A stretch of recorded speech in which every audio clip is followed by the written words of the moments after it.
Good afternoon, everyone. It certainly is a little more pleasant sitting in meetings, a bit cooler, isn't it? And again, I know you are here. You are here because you want to know how you can better present your body's living sacrifices. And you're here this afternoon for a meeting on diabetes. In Australia, there are 400 new diabetics diagnosed every week. That's pretty scary, isn't it? I wouldn't call that an epidemic. I would call that a pandemic. Now, to show you how diabetes happens, because Proverbs 14 verse 6 states that knowledge is easy to him that understands. So what I'm going to do first of all is I'm going to give you an understanding of how the pancreas handles the food that we eat, especially different types of food. And then we'll be able to understand the things that are causing this epidemic.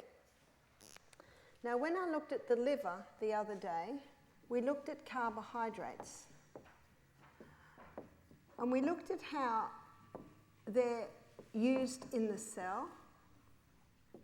We looked at how things like cereal and bread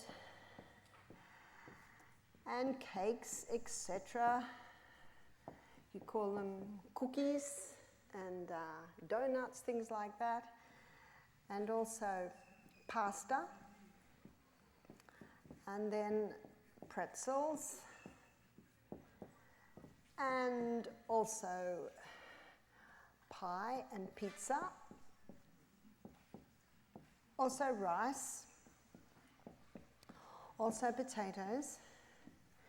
And the pure crystallized acid that's been extracted from the sugar cane plant, the pure sugar. There's nothing wrong with the sugar cane. It's the pure crystallized acid that's been extracted out. All of these break down in the gastrointestinal tract to glucose. And then that glucose is taken straight to the project manager, remember, the liver. And the liver, first of all, sends it to the cell to go through the energy cycles. It also stores some as glycogen, and glycogen is a name given to quick-release glucose stores, and then all the excess gets stored as fat. Now here is the pancreas. We'll just call it the big P, and it releases insulin, and it also releases glucagon. Now, insulin is the hormone designed to get the blood glucose levels down. Glucagon is the hormones designed to get it up again. So can you see what the pancreas does? It does this balancing act. And what your pancreas loves, what your liver loves, what every part of your body loves is food that is high in fibre, generous amounts of protein, healthy fats. Because what that does is that gives a delivery of glucose like this. Brain loves it, pancreas loves it. But when the pure crystallized acid sugar goes in, or when the refined carbohydrates go in, blood glucose levels rise dramatically. Brain says, we've got a crisis. Overload of glucose. Quick, release the insulin. You see, high glucose demands high insulin. So what's happening now is blood glucose levels are going down. Where does the glucose go? It goes into the cell. If that's full, it gets stored as glycogen. If that's full, then it goes over to the fat stores. But in a high carbohydrate diet, releasing high glucose, causing a release of high insulin, too much insulin's released. Where are we going now? Too low. Brain says, oh no, we're too low. Stop the insulin. Release the glucagon, because glucagon's the hormone that'll get it up again. But what does the person usually do down there? have a lolly, have a Coke, have a Mars bar, you call them, you don't call them lollies, you call them candies, yeah? Am I right? I need a hit. Give me something. What happens then? Up. Brain says, oh no, we're too high. Stop the glucagon. Release the insulin. Oh no, can you see what's happening? Crisis, crisis, crisis, crisis, crisis, crisis. Huh? But another crisis is happening in the cell. Here's the cell. Remember, the glucose goes into the cell, goes through the 20-step pathway. The 20-step pathway gives us 2 units of energy. Pyruvate is the end result of the 20-step pathway. It gets fed into the powerhouse. The powerhouse is called the powerhouse because even though it's only an 8-step pathway, it delivers 36 units of energy. That's the first place the glucose goes. And then over on the side, we've got our looks like a little bunch of grapes, but they're little molecules of glucose. They're your glycogen stores. And then, if there's still more glucose, it gets sent over to the fat. And this is the most dangerous fat in the diet, called triglycerides, fat stores, caused by the high carbohydrate diet. Okay, let's go back to our scenario. Too much glucose because of this, a lot of insulin's released, down it goes. How does it get down? Well, it puts lots of glucose into the cell, or as storage, or as fat cells. And that cell is beginning to get sick of this. It gets sick of the sight of the glucose, and it's almost like, oh, not you again, not you again, not you again. So you know what it develops? Insulin resistance. Have you heard of it? Insulin resistance. You know what's happening now? It resists insulin, and insulin is what gets the glucose into the cell. The cell's starving as fuel. There's too much glucose in the blood. The brain doesn't know what to do, so the only thing it knows to do, it says to the pancreas, more insulin, more insulin, more insulin. More insulin gets released. It comes to the cell, insulin resistance. Can you see the scenario? And you know what the pancreas eventually does? I'm done. I'm sick of this. I'm worn out. It's got nothing left to give. What's that called? Diabetes. One lady came to me and said, Barbara, I've got insulin resistance. I said, oh, we can fix that in a few days. Did you hear that? How do you fix it? It's not rocket science, is it? Drop the carbs. There was no diabetes on the planet until sugar was well established. Hippocrates has no mention of it in his writings because 400 years BC, sugar wasn't refined and used anywhere near like it was today, even 100 years ago. And in his book, Sugar Blues, why is his book called Sugar Blues? Because sugar causes the blues.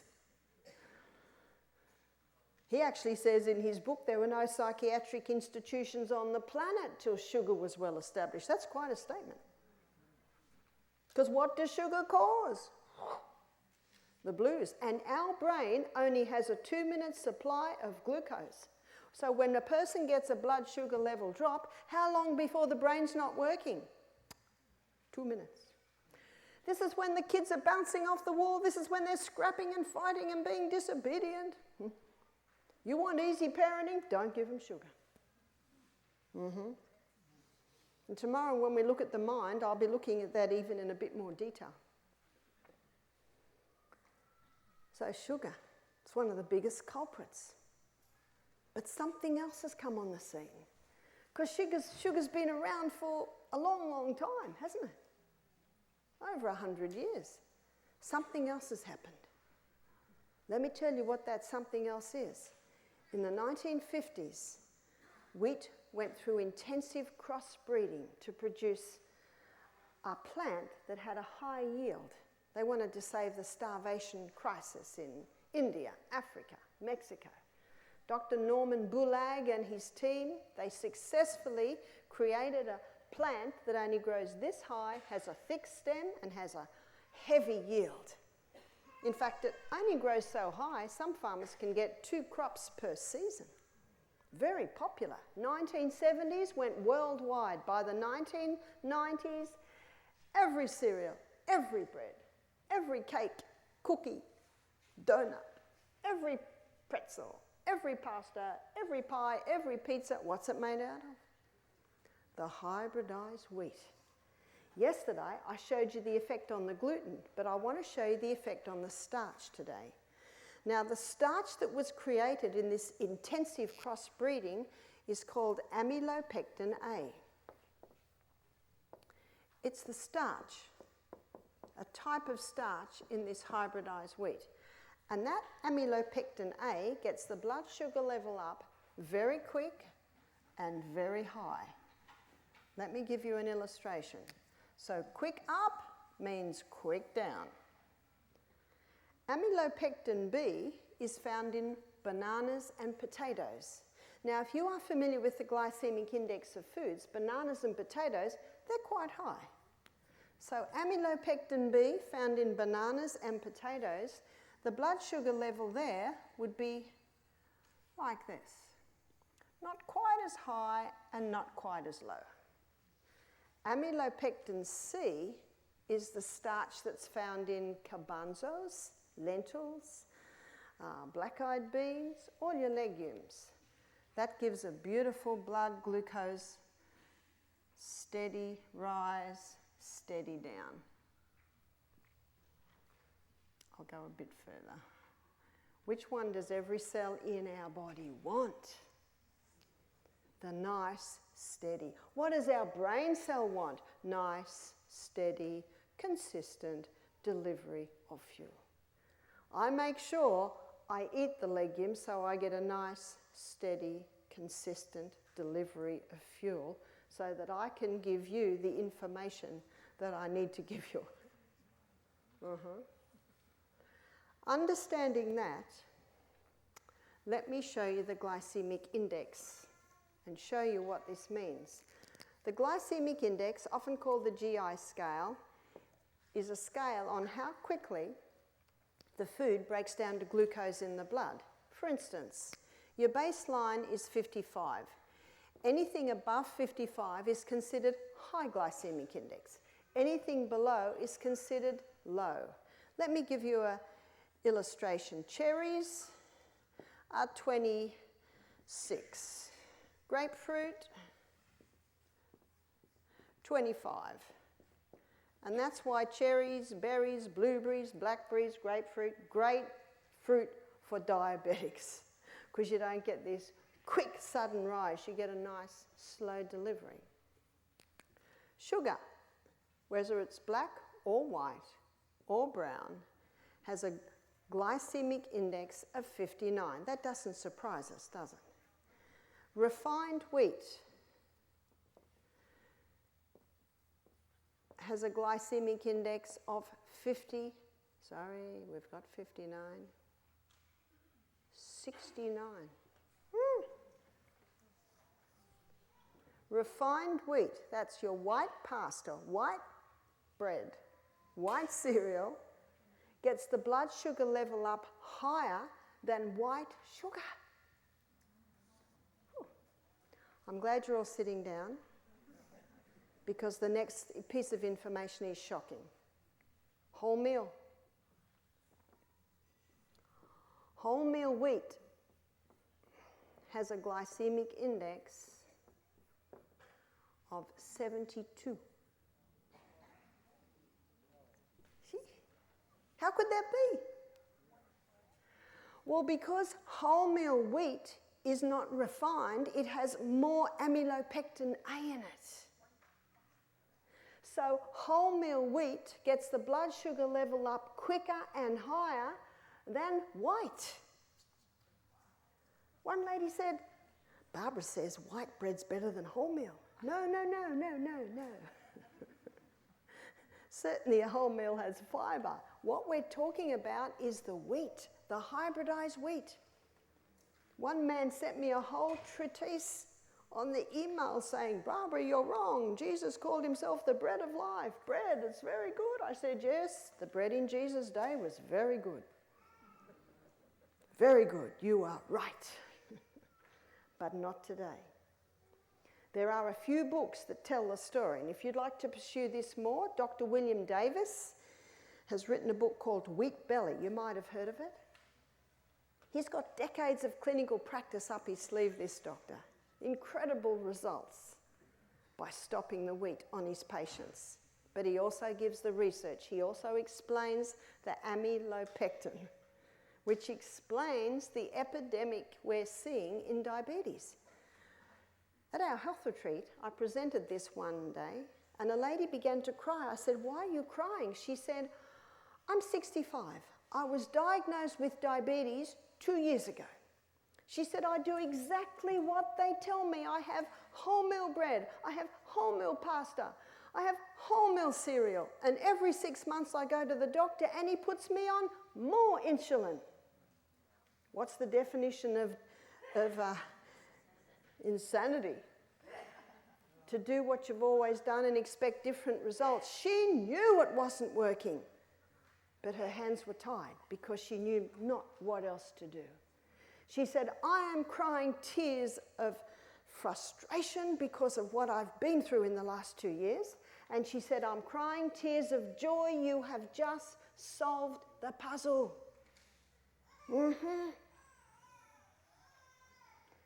This explains the diabetic pandemic we are seeing. And do you know what they're calling diabetes now? No. What they're calling diabetes, they're calling Alzheimer's diabetes type 3. That's how I should have said it. Because people with diabetes have double the risk of developing Alzheimer's. Now, those figures are very, very clear. So they're calling, some forms of Alzheimer's diabetes type 3. Diabetes type 1 is when a child is born with damaged beta cells in the pancreas and they're not making enough enough insulin. And diabetes type 2 is, late onset diabetes. So diabetes type 3, they're calling Alzheimer's. Because of the pancreas's inability to control those blood sugars properly, the organ that is affected most of all when there's a deprivation of glucose to the cell is the brain cells, because this is headquarters. It requires the most and it deserves the most. It's headquarters. And it can only hold a 2-minute supply. Everywhere else in the body, they've got stores in the background, but not the brain. Have you noticed when people put on weight, they don't get big fat heads? There's a skull there that won't let your brain get any bigger. Although tomorrow I'm going to show you how you can rewire your brain and how you can develop it right up until the day you die. But I'm talking about pathways. Here, we're talking about fat stores. So your brain has only got a 2-minute supply of fuel. And that's why often when people are diabetic and they're on too much insulin, they're often cranky. You would use the word ornery, yeah? Do you use cranky? Do you use that word? Yeah. Because the brain hasn't got enough fuel. 2 weeks ago, I was at a health retreat called Living Springs. It's in Alabama. We had a man come. He was on 20 units of long-acting insulin morning, 20 units of long-acting insulin in the afternoon, 20 of short morning, 20 units of short afternoon. Got that? So 40 units of long-acting insulin a day and 40 units of short-acting insulin a day. Do you know by the time he went home, he was on 10 units of short-acting insulin. That's it. So quickly. What did we do? Let me show you. And it's probably not a surprise to you to know that we didn't give him any refined sugar, and we didn't serve any wheat at all. So there are some things that must stop, so we'll have to say no. And by the way, how many on that carbohydrate list are made from wheat? So this is wheat, wheat, wheat, wheat, wheat, wheat, wheat, the majority. So no refined sugar. If someone's a diabetic, until their pancreas starts working properly, they really shouldn't be having maple syrup or honey, things like this. Eventually they will, but how quickly did this man's pancreas respond? We had another man that did our program, and he was only 20, and he'd been a diabetic since the age of 15.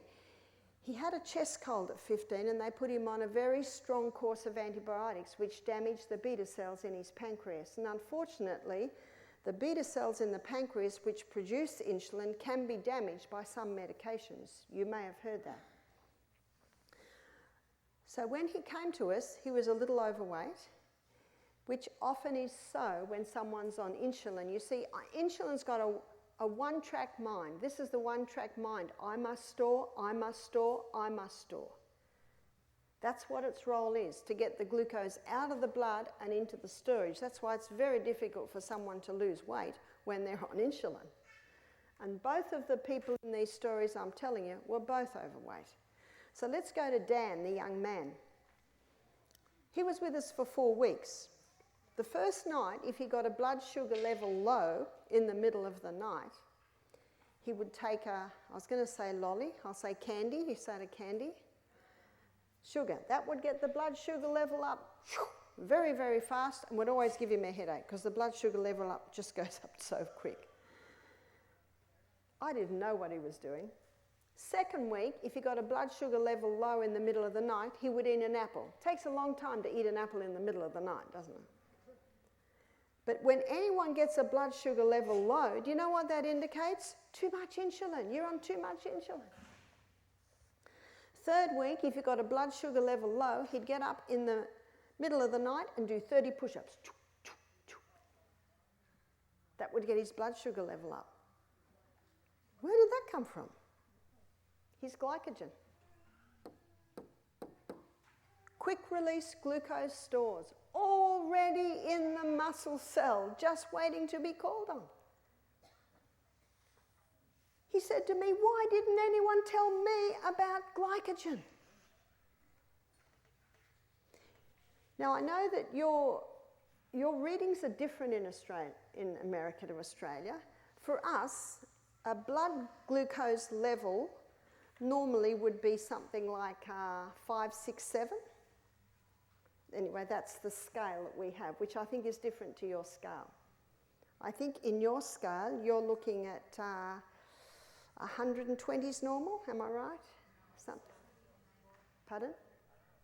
Yeah, anyway, something like that. Around the 100 mark, I think, is normal. So I'll go on the scale of this man who is in Australia. So 5, 6, 7, that's what you want. He woke up one morning and his blood glucose levels were 3. Now that's nearly passing out. So he had a big drink of water. Did you hear that? Water is so important to be able to access your glycogen stores. He put his joggers on and he went on a high intensity run. Came back, took his blood sugar levels, and they were 9.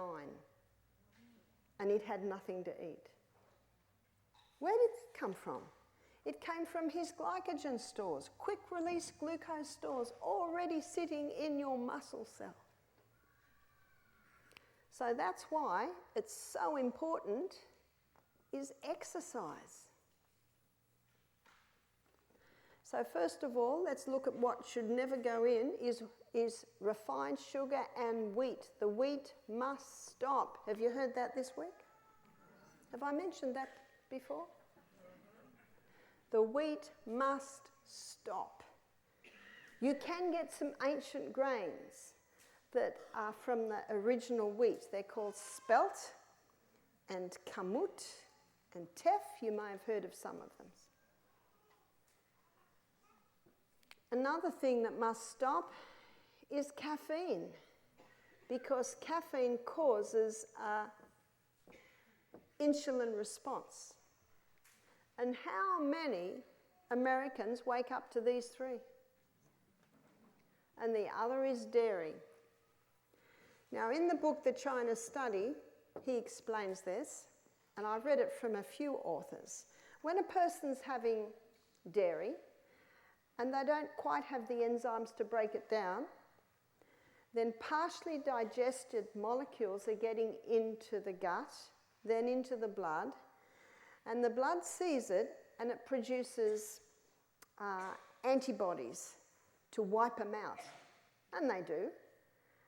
But the molecule from that dairy is very similar in molecular structure to the beta cells in the pancreas. So these antibodies that have been produced to wipe out that breakdown from the cow's milk, they look around and they see the beta cells in the pancreas and they start attacking them. So how many Americans wake up to wheat, dairy, sugar and caffeine? I know a lot do, and I know in Australia they also do. Michael and I were in a restaurant, we were travelling, and the man opposite us, there was a man who would have been early 70s with his wife. His breakfast was in front of him, so it was right in my view.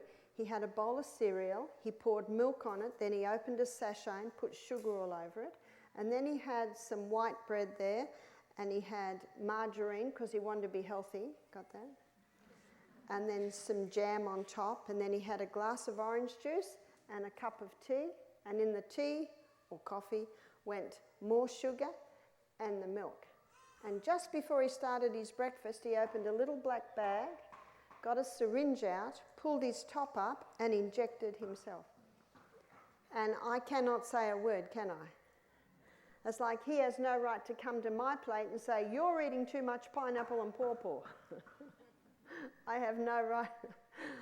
I just hope and pray that maybe someday he'll get onto YouTube and find a lecture on this. It's you cannot tell someone unless they want to be helped. But let the intellect be appealed to through education. So those foods must stop if you want to prevent diabetes and if you want to conquer diabetes. What type of exercise will turn diabetes around? Interval training. Now, interval training, as the name implies, is intervals of high intensity.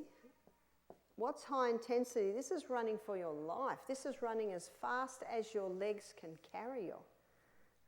What might you have in the bush or the forest or the woods here? A bear? Would a bear run after you? How fast would you run? Yeah. And then intervals of high intensity, intervals of recovery. You can recover when you get up in the tree. Do they climb? Oh. Well, maybe I'd go up to the tiniest branches that would break if... Anyway. What's the high intensity? The high intensity should be between 20 or 30 seconds. And then a recovery time of approximately 3 to 4 minutes. And that is usually done of a cycle of 3 if you're in a hurry, 6 if you've got time. Okay, what's the maths on that? It's not very long, is it? What's that, about 15 minutes? It's not long at all, is it? And yet, out of that exercise, you can get more than a 1 hour 5k jog. What's a 5k? 2.5 miles? Is that right? 3.1 miles, yeah. Most people that I meet don't exercise because they don't have time. You don't have time not to. I've got to be out there running up and down those steps to the lake, to be able to present what I present here. You see, there is a formula, and if you abide by the formula, you will get the results. So what happens in diabetes with this? Well, what happens is the blood supply to every cell in the body is increased. That's the pancreas. That exercise can wake the pancreas up. I'm going to draw the cell a little bit bigger here because I want to show you what happens. We've got the glucose coming in, we've got the 20-step pathway that gives us 2 units of energy. End result of the 20-step pathway is pyruvate. Pyruvate gets fed into the powerhouse because this 8-step pathway delivers for us this amazing 36 units of energy. And as I showed you the other day, it's oxygen that makes the difference. That's the oxygenated pathway. This pathway has no oxygen. Over here we have our little bunch of grapes, which are our glycogen stores. Now let me show you what happens when you begin doing this type of exercise. Near the end of your first session of 20 or 30 seconds high intensity, the 20-step pathway speeds up, the 8-step pathway speeds up. Now there's a rate-setting enzyme in there that will always keep this pathway slower than this. This is a fast pathway. And when you do your high intensity, the 20-step pathway speeds up, the 8-step pathway speeds up, but it speeds up to the point that more pyruvate is being made than can be fed into the powerhouse. And so the cell stores it over here as lactic acid. You've heard of lactic acid? Now, probably the most exciting part of this exercise is that when you're in recovery, what's recovery? Might be just walking slowly. Might be just cycling slowly. And most of this research on the interval training has been done on exercise bikes, because a lot of people that can't run, they can hold on to the exercise bike and go fast there. When you're in recovery time, and that might be just leaning up on a tree and getting your breath, or it might be just walking slowly or cycling slowly. When you're in recovery time, your liver converts that lactic acid back to pyruvate and feeds it into the powerhouse. Do you know what this means? When you're in recovery time, you are burning just as much fuel as when you're running for your life. Isn't that good news?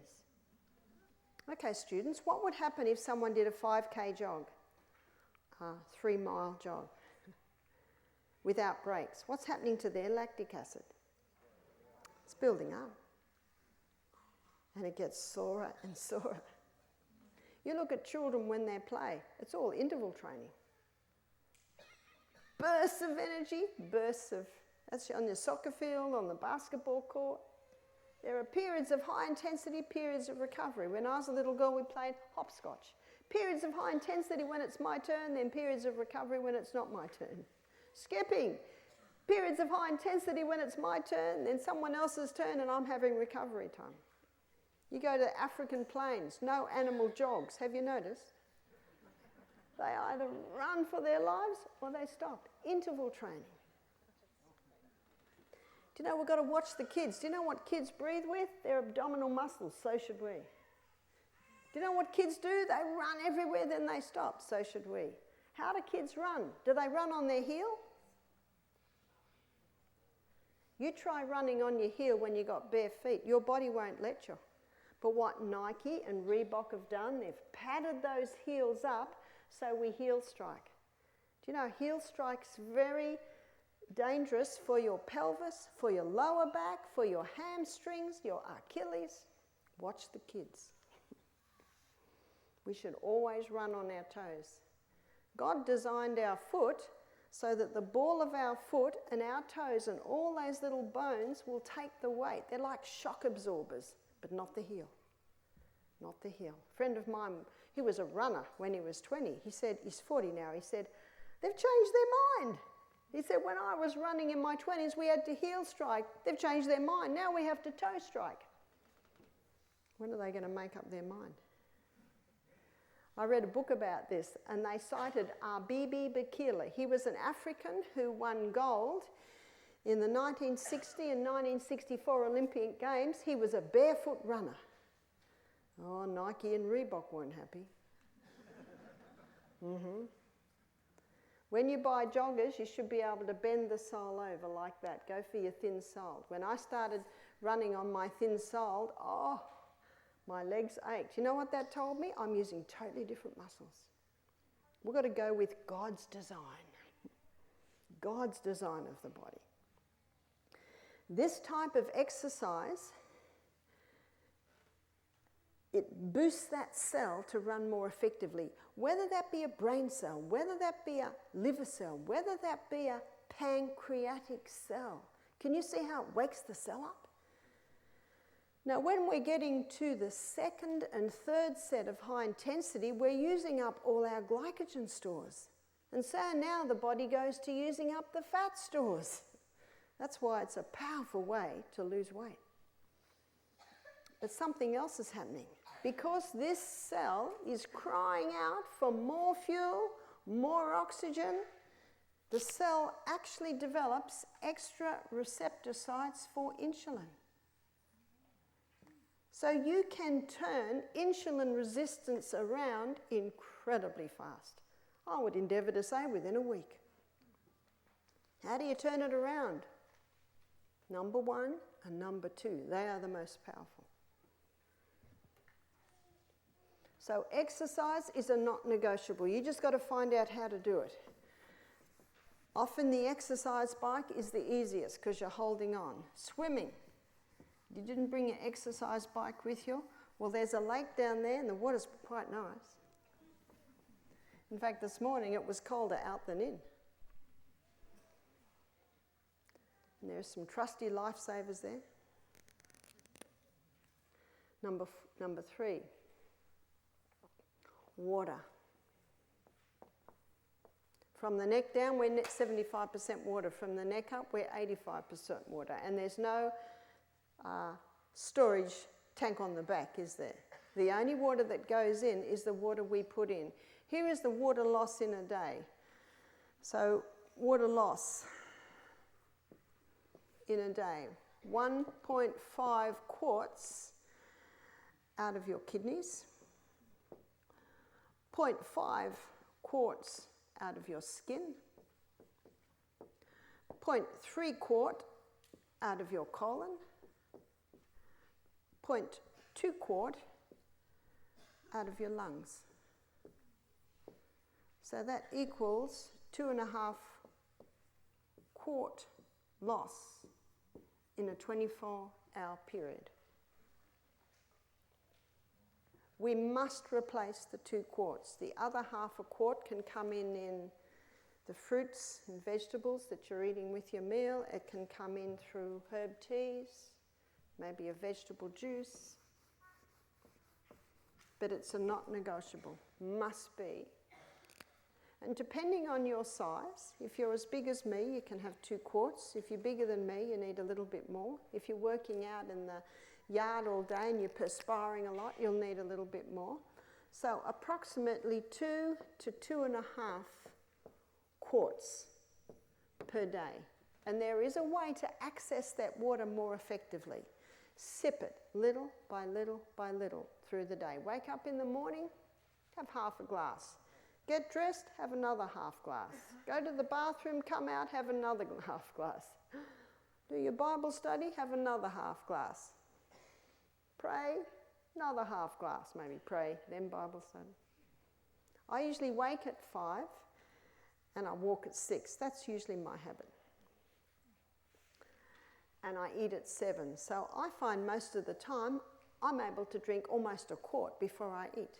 But not all at once. Your body can access it better if you spread it out. To access it, we need the salt, Celtic salt. Now, Celtic salt has 82 minerals in it. Seawater has 92. Where are the other 10? Well, they're in such pico proportions, barely measurable, that it's inevitable that you will lose some in the refining process. But the salt you buy on the supermarket shelf has 2 minerals, sodium chloride. That's it. And they're such harsh minerals, if you were to inject them straight into the blood, the person would die. That sodium chloride is necessary, but it needs all the other minerals to balance or buffer it. My suggestion is you take a crystal of Celtic salt, say a crystal about the size of a sesame seed, put it on your tongue, and then drink your water. So at the beginning of every glass, so if you drink 4 ounces at a time, that means every second one you would have the Celtic salt. So 8 glasses of water a day, you'd have 8 doses of that little bit of Celtic salt a day. If you have a crystal of Celtic salt every glass of water, all you are doing is replacing the minerals you lost yesterday. And on top of that, you'll put it on your potato and your avocado and your... Makes food taste nice, doesn't it? Do you know there's a Bible verse about the refined salt? It's found in Matthew chapter 5, verse 13, where Jesus said, "Ye are the salt of the earth. If the salt hath lost its savour, wherewith shall it be salted? It is henceforth good for nothing but to be cast out and trodden under foot of men." How does the salt lose its savour? I'd like to suggest when it loses its minerals, because savour is Old English. So we need to be having that salt on the tongue before every glass of water. Don't put it in the water. We should be drinking pure water. Put it on the tongue and then drink water. You know, in Australia, and I'm sure here too, out in the paddock, you know, a paddock, a field, is that what you call it? The farmer puts a salt lick. It's a big square of salt because those cows need those minerals. We need a salt lick. We need the minerals. Number 3, early nights. Can you see how I'm weaving the 8 laws of health in here? Because remember, they're the true remedies. So we should be sleeping between 10 p.m. and 3 a.m. So what food do we eat? High fibre, and ideally all the low GI foods. So vegetables, vegetables, vegetables. The only vegetable that is really high is your potato. It doesn't mean you can't have a potato, just don't have a whole plateful, just have a little bit. Sweet potato is much lower on the GI and has a lower load. That means it has a longer delivery. Bananas are quite high.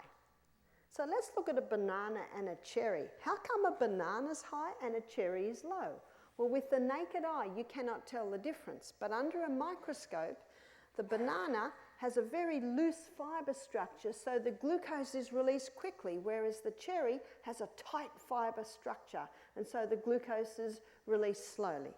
Same with a potato and a sweet potato. Under a microscope, the potato, the white potato, the English or Irish potato, very loose fibre structure, so the glucose is released quickly. Whereas the sweet potato, very tight fibre structure, so you get a nice slow release. So with the naked eye, you cannot see it. But you can go to the web and you can download a glycemic index chart, quite easy. And there is one green vegetable that's particularly good with diabetics, and that is green beans. It has some plant chemicals in there that the pancreas loves. You can have them every day if you like. If that's too much, have them 3 days a week. So all your low GI fruits and vegetables.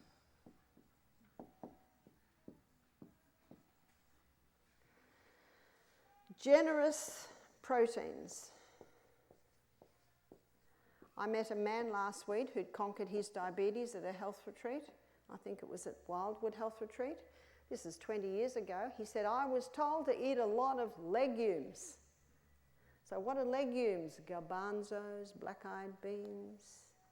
Traditionally in America, you do eat legumes, don't you? Lentils, split peas, cannellini beans.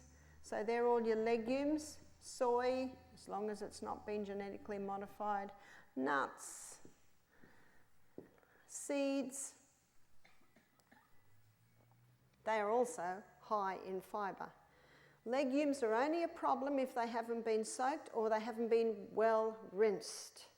Remember, you have one pot with your legumes, one pot with your lovely rich sauce. When your legumes are almost cooked, rinse all that dirty, grey, fluffy water away. That'll give you fluffy wind. And then when you've rinsed them, put them into your nice rich sauce and let that sauce pop away for another half hour to take the flavours. That is the best way to do your legumes. And healthy fats.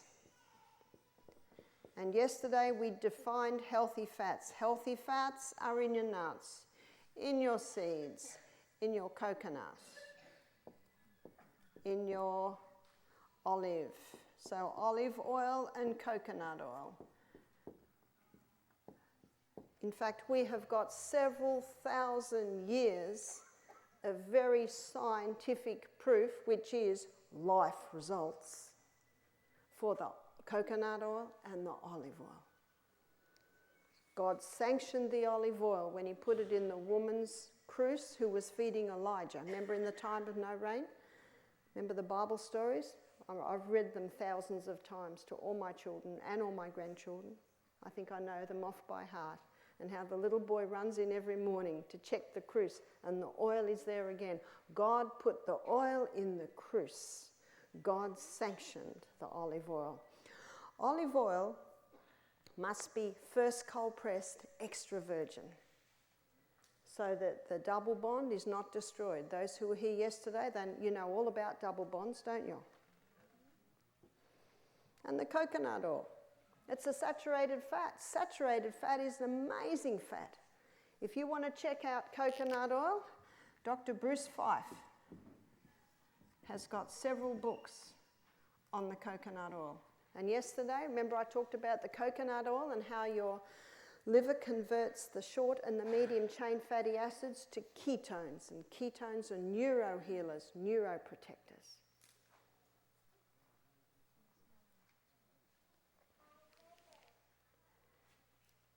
That's quite simple, isn't it? I told you about Dan, who was doing his push-ups in the middle of the night to get his blood sugar level up. He was with us for 4 weeks. By the end of the third week, he dropped his insulin by 90%. Do you think he was happy? He was very happy. And the man at the health retreat a few weeks ago, he was on 10 milligrams of, I think it's Humalog, the short-acting insulin. He'd totally stopped his Lantus, which was his long-acting insulin. It's quite amazing, isn't it? We live in an amazing body. Bodies constantly astound me at how quickly they respond. But remember, let us not be weary in well-doing, for in due season we will reap if we faint not. The best way with a diabetic is to take the blood sugar levels several times a day, and they will quickly tell you what you've just eaten. It's like the man that rang me up and he said, Barbara, I just had a blood sugar level crash on the bus. I said, what time? He said, 3 o'clock in the afternoon. I said, what did you have for lunch? Notice what I asked. What did you have for lunch? He said, well, I didn't have lunch. I said, what did you have for brunch? His silence told me that he didn't want to tell me. He said, 2 donuts and a can of Coke. No wonder he dropped. But wouldn't they get the blood sugar level up really high? Oh, yes. And so what did he do when it went up high? Gave himself an extra shot of insulin. And then we get and what does insulin do? It's got a one-set mind. I must store. I must store. I must get it out of the blood and into storage. These 3 food groups give a long, slow delivery of fuel. What I didn't put in as partly fibre, partly protein is some of your grains. And there are grains that are low on the GI, and that is brown rice, it is millet, buckwheat, and quinoa. They are the best grains. Quinoa, buckwheat. What about spelt sourdough bread and kamut sourdough bread? Yes, they give a nice slow delivery. But if a diabetic ate huge amounts of the grains and huge amounts of bread, they would eventually get a little bit of a blood sugar kick. That's why these are your priorities. And in the case of Don, the young man, and then the older man who was 63 last couple of weeks ago, this is the food that we gave them. And initially, they had hardly any fruit. Initially, they had hardly any grain, and they were so excited at the results. It's not forever. Once it's conquered, once the pancreas starts working, now the young man, Dan, he was told that his pancreas was dead and would never work. I said, is it gangrene? I mean, what's dead? Dead is dead. And the Bible calls the blood the life of the flesh. If blood's going through that pancreas, it's alive. And the fact that when we started to implement the water, the salt, the early nights, the exercise, this all stopped, started to eat like this. The fact that he had to keep dropping his insulin, what was that saying? His pancreas is starting to work. No expensive medications. Just simple lifestyle changes. No wonder Ellen White said in page 127 of the Ministry of Healing, the only hope of better things is the education of the people in right principles. Let the physicians teach the people that restorative power lies not in drugs, but in nature. Disease is an effort of nature to free the system from conditions that arise because of a violation of the laws of health. In case of sickness, the cause should be ascertained, wrong habits corrected, unhealthful conditions changed, then nature is to be assisted in her efforts to expel impurities and re-establish right conditions back in the system. And that is why Michael and I run a health retreat. And we are in the most amazing work. Some men work as mechanics, restoring old cars. Some people work as painters, restoring houses. Some people are landscapers, restoring gardens. We restore bodies. Actually, we don't restore them. The body does, using the principles that God put in the bodies, under the principles that God gave us in the Bible and the spirit of prophecy. If that's all you had, you've got enough. Best medical books we have at hand is the Bible, Ministry of Healing, and Counsel on Diet and Foods. Excellent books. That's the best place to start. And the best person to start on is the one in the mirror. And if you survive the experiment, start on your family.